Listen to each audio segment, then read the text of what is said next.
Hello, my friends. Pull up a chair, pour yourself a cup of coffee or a cup of tea if that's what you'd like, and welcome to another Sunday conversation. I have a little confession. I'm actually a tea drinker. So it might surprise you a wee bit when I tell you my favorite place to spend a little time is a local coffee shop called the Roasted Rooster. And now they do have tea, and that does make me quite happy, but it's not really the reason you'll find me hanging out there.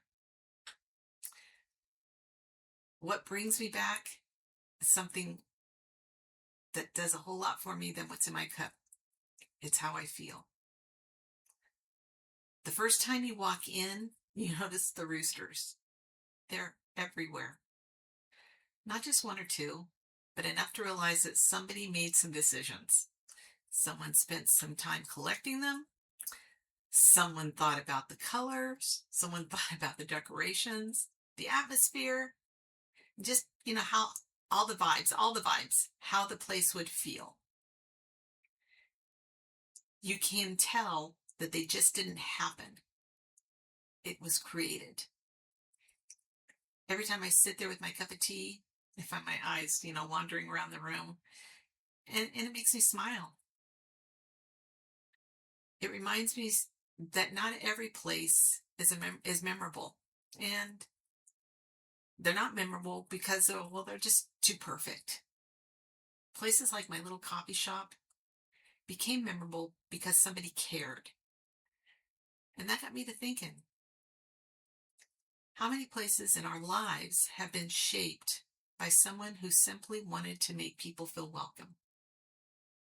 Maybe it was your grandma's kitchen. Oh, and by the way, my Nana had a rooster cookie jar in her kitchen.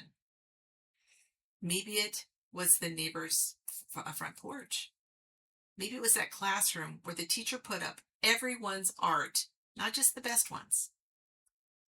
Or maybe it was the church who had the best pews for swinging your legs.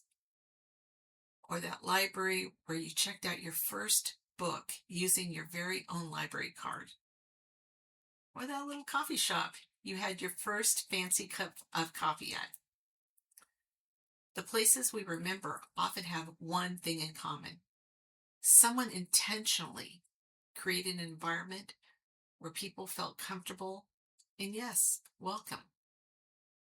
We don't always remember the menu, but we do remember how we felt.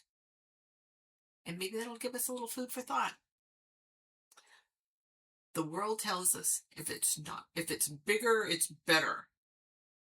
And maybe what people really want will come from something simpler, something memorable.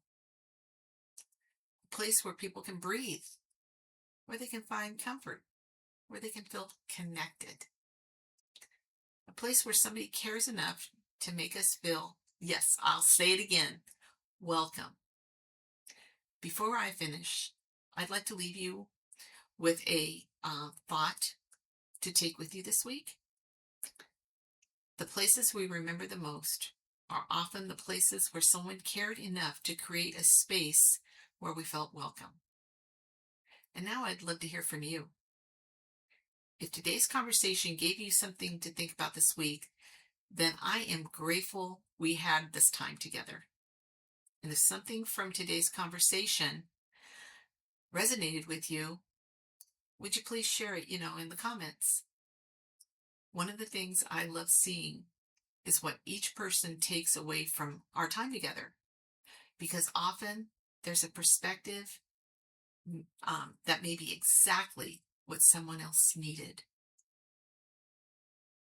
Thank you so much for spending some of your time with me today. And until next Sunday, keep an eye out for those stories that we might just be missing. And remember, life doesn't wind down. It unfolds.